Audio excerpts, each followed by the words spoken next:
você pode saber se está conversando com um robô? A tecnologia nos trouxe muitas coisas maravilhosas, como pedir uma pizza pressionando um único botão ou receber mensagens de alerta para avisar que sua pizza está a caminho. No entanto, nem tudo são flores e pizzas na era digital. Houve um tempo em que você poderia dizer com confiança que a pessoa com quem estava conversando era real. Esse não é mais o caso, já que ligações robotizadas, chamadas robocalls e chatbots, aqueles programas de computador projetados para simular a interação humana por telefone ou via web, são mais comuns do que nunca e ficam mais sofisticados a cada dia. Se você quiser saber se a pessoa do outro lado é de carne e osso ou silício e circuitos, você deve ouvir esses 5 truques para pegar chatbots em flagrante. Número 1. A conta está muito ativa. Enquanto você procura o seu jogo favorito, o Pizza Master Pro percebe que uma conta parece estar postando muito conteúdo rápida e sucessivamente. Embora seja compreensível que as pessoas fiquem entusiasmadas com o melhor simulador de pizza, 20 postagens por dia parece um pouco demais. É preciso dormir em algum momento, certo? Não para um bot ou robô de internet. Ele pode postar a noite toda. O que quero dizer é que, como os robôs não precisam dormir, eles podem passar a noite toda enviando spam para sua linha do tempo com postagens parecidas e suspeitas. Portanto, se uma conta postar comentários 24 horas por dia, 7 dias por semana, 365 dias por ano, você provavelmente pegou um robô no flagra. Enquanto estamos no assunto de posts iguais... 2. Comentários semelhantes suspeitos. Nem todo mundo tem uma linha direta com as musas, então talvez você não deva ser muito duro com as pessoas por repetirem as mesmas piadas antigas. Pode ser chato, mas isso não significa que elas são uma máquina. Agora, se estão postando exatamente o mesmo comentário o tempo todo, sempre com o mesmo link para o mesmo site, você provavelmente tem um robô em ação. Um irritante, que é o pior tipo. Estou incluindo aqueles criados para roubar seu número de cartão de crédito. Os chatbots podem ser máquinas complicadas, mas ainda assim são apenas máquinas. O pensamento criativo não é exatamente a praia delas, muito menos o seu forte. Ok, depois me dê meu prêmio por isso. Os bots selecionam as palavras dos comentários postados por humanos reais e as executam através de um algoritmo para escolher a resposta apropriada.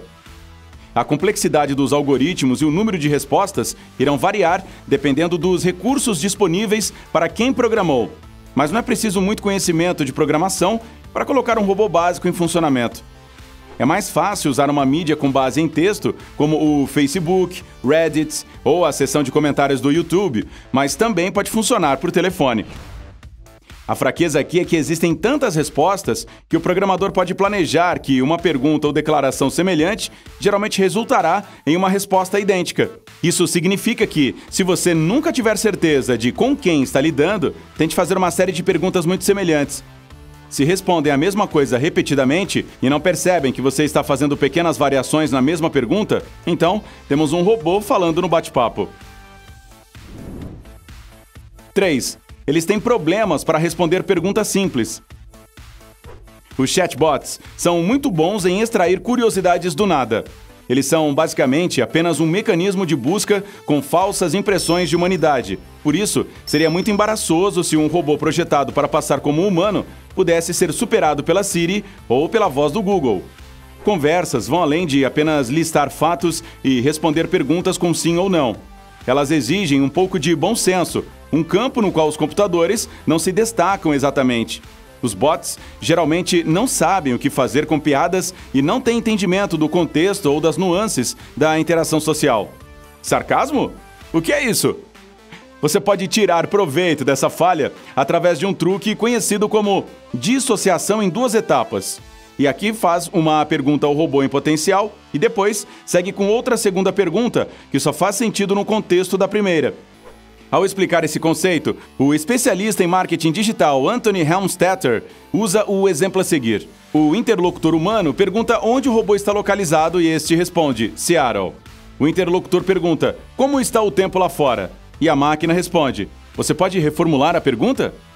Um ser humano entenderia que o interlocutor está perguntando como está o tempo em Seattle, mas o bot simplesmente não consegue conectar esses pontos. Se o seu representante de atendimento ao cliente não puder fazer uma conexão simples como essa, provavelmente não é uma pessoa real do outro lado. Quanto a coisas que não são pessoas reais, por que a voz do Google não tem nome? A Amazon, Apple e Microsoft nomearam seus assistentes digitais. Então, por que não o Google? Não fique chateada, voz do Google. Acho você fantástica. E você, incrível maníaco? Conte pra gente nos comentários se prefere a Siri, a Alexa, a voz do Google ou a Cortana, quando precisa procurar algo, mas não quer sujar as mãos nesse teclado imundo.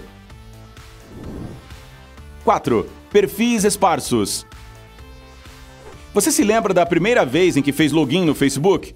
A empresa pedia que você definisse uma imagem de perfil e uma de plano de fundo, registrasse aniversário, emprego, escola, cidade natal, status de relacionamento e muitas outras coisas. Embora nem todo mundo preencha todos os campos, a maioria das pessoas fará pelo menos o básico. Apenas o suficiente para que os outros tenham uma ideia de quem você é, além das fotos de gatos e gatos dentro das caixas de ovos.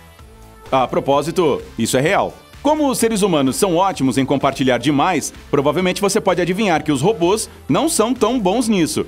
A maioria dos sites que permite aos usuários deixar comentários públicos exige que se registre uma conta.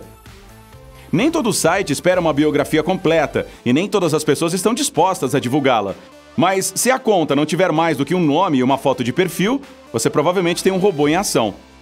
Embora isso possa não ser uma evidência conclusiva, isso é uma grande bandeira vermelha.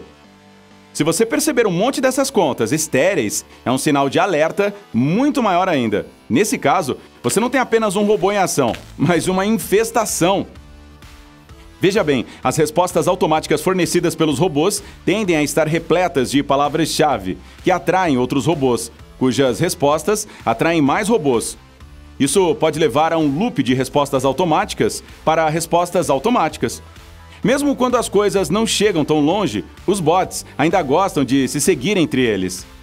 Programadores particularmente nefastos chegam ao ponto de criar robôs especificamente para aprovar os comentários de seus outros robôs. Portanto, se você vir um monte de contas incompletas, com nomes obviamente gerados aleatoriamente, marcando os tweets uns dos outros, você terá um bando de bots.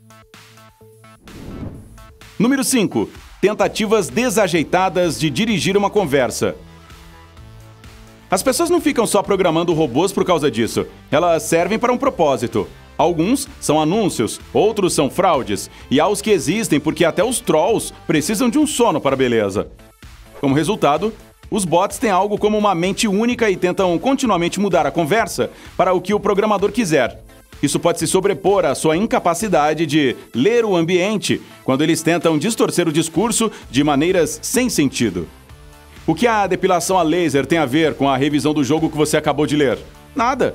Existe um comentário com o tamanho de um parágrafo delirando sobre isso? Pode apostar que é. Usuários e moderadores ficam muito bons em identificar as tentativas mais desajeitadas, mas os bots, ainda mais sofisticados, podem passar despercebidos pelo radar, desde que ninguém olhe com atenção. Ainda assim, um robô é um robô, e mesmo quando os programadores tentam ser sutis, tendem a se fixar em um tópico exclusivamente. Enquanto um bot inteligente pode passar despercebido pelo observador casual, deixe-o falar, e não demora muito para que suas limitações comecem a aparecer. Ao ouvir tudo isso, você pode ter a impressão de que todos os chatbots são ruins. Não é esse o caso, e muitos têm funções úteis. Os bots de atendimento ao cliente podem ser frustrantes, mas podem ajudar a solucionar problemas que não requerem intervenção humana. Robocalls podem ser chatos, mas também servem a propósitos essenciais, como lembretes de compromissos e alertas de emergência. Ainda assim, existem robôs furtivos suficientes por aí que são úteis para saber como distinguir uma pessoa de uma máquina. Como eu. Ok, sim, eu sou real, viu? E ei, se aprendeu algo novo hoje, curta esse vídeo e o compartilhe com um amigo. E aqui estão alguns outros vídeos legais para você aproveitar. Basta clicar à esquerda ou à direita e permanecer no lado incrível da vida.